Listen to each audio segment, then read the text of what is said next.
tampillah seorang imam besar. Dan pada zamannya sampai akhir zaman, ya manusia menggelari dengan imam ahli sunnah wal jamaah, Al-Imam Ahmad bin Muhammad bin Hanbal Asy-Syaibani rahimahullah. Tahu jamaah, di usia tua beliau hampir mendekati 85 tahun. Beliau pun dipenjara hampir 3 tahun.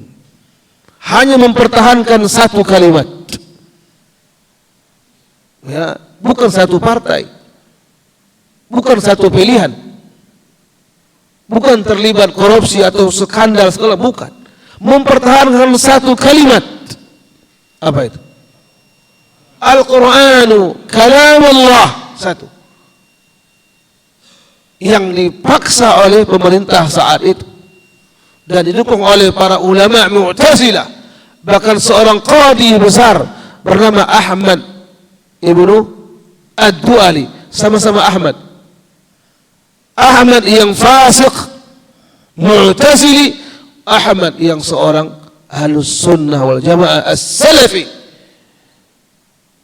Apa terjadi jamaah? Dia korbankan dirinya, terpenjara, bahkan dia diarak, dipermalukan di hadapan orang ramai, didebat oleh para ulama Mu'tazilah. Setiap hari dipecut dan dipenjara. Hanya mempertahankan kalimat Al-Qur'anu kalamullah, dan dia tambah agar orang supaya yakin Al-Qur'anu kalamullah ghairu makhluqin. Al-Qur'an merupakan kalamullah, perkataan Allah dan bukan makhluk. Jemaah, bacalah sejarah itu. Lalu seorang ulama yang hidup di abad kelima yang bernama Al-Imam Ibnul Jauzi, lain dengan Ibnu Qayyim Al-Jauziyah, lain lagi. Itu abad yang ke-8. Abad yang kelima, Al-Imam Ibnul Jauzi, dialah orang yang paling lengkap dan tebal menulis biografi Imam Ahmad bin Muhammad bin Hanbal Asy-Syaibani rahimahullah ta'ala. Innahu laqaulun fasl. Sesungguhnya Al-Quran ini ialah perkataan pemisah antara hak dan yang batil. Silakan baca. Bagaimana? Silakan Pak. Sungguh Al-Quran adalah kata putus yang memisahkan antara kebenaran dan kebatilan. Wa ma huwa bil hazl. Lihatlah jamaah, akhir dari perdebatan dari Imam Ahmad dan 3 orang khalifah yang datang setelah Harun ar-Rasyid. Ada Al-Amin, anaknya tidak lama, setengah tahun meninggal dunia. Nah, adiknya Harun bernama Al-Amin. Adiknya Al-Amin bernama Al-Ma'mun. Adiknya Al-Ma'mun bernama Al-Mu'tasim. Adiknya Al-Mu'tasim bernama Al-Wathiq. Ketiga-tiganya mendakwakan dakwah Mu'tazilah yang mengatakan Al-Quran itu makhluk.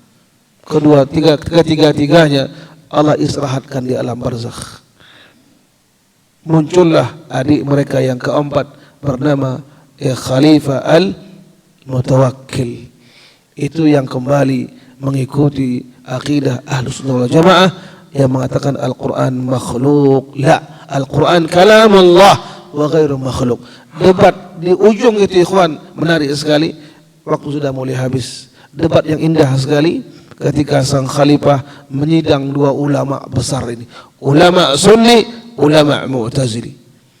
Kata beliau, silakan Ahmad mulai. Muhammad mengatakan, wahai si fulan, engkau yang telah berdakwah mengatakan Quran ini makhluk, apakah Nabi kita mengetahui hal ini? Lalu engkau yang tahu? Kalau dia katakan iya, alangkah besarnya kedustaan. Taib. Apakah para sahabat mengetahui perkara yang engkau dakwakan dan engkau tahu? Atau sebaliknya, atau Rasul dan para sahabat tahu lalu menyembunyikan, dan ente doang yang berani mendakwakan Al-Quran itu makhluk? Mendengar perkataan itu ikhwan, akhir perdebatan itu, sang Khalifah Al-Mutawakkil masuk ke kamar sendiri dan dia angkat tangannya 3 kali. Apa kata beliau? Betul Ahmad bin Hanbal. Apakah Quran ini makhluk? Seandainya dia makhluk, apakah Nabi tidak menyampaikannya? Atau Nabi menyembunyikannya? Para sahabat yang tahu menyembunyikannya, dia doang yang tahu disampaikan? Ya perkara agama ini telah jelas.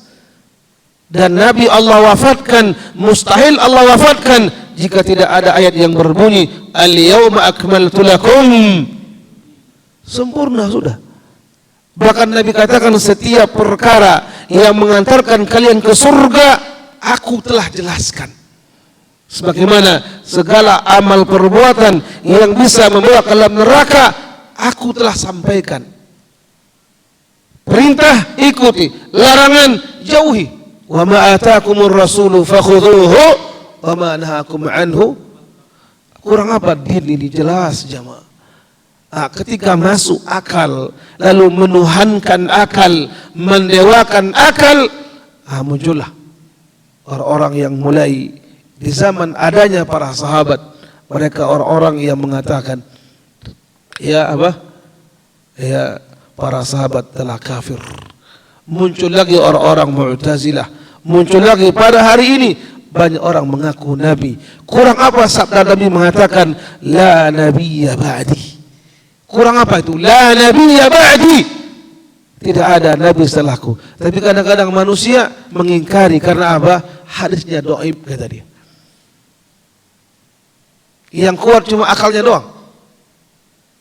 Jemaah, ini sehingga mari jemaah di penghujung ayat ini mengatakan wa ma huwa bil hazal, bukanlah Al-Qur'an itu alat ataupun hal-hal yang bersifat senda gurau, berita yang tidak benar. La, ya, innahum yakiduna kaida lalu wa akidu kaida famahil kafirina amhilhum.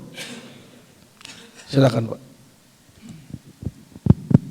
Surah At-Tariq ayat ke-15 sampai dengan 17. Sungguh orang-orang yang mendustakan Rasul dan Al-Quran itu membuat tipu daya untuk menolak kebenaran serta mendukung kebatilan.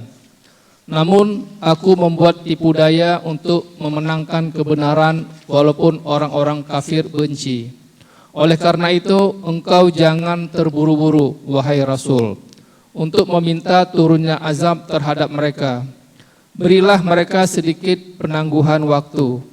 Jangan terburu-buru terhadap mereka. Engkau akan melihat azab, sanksi, hukuman, dan kebinasaan menimpa mereka.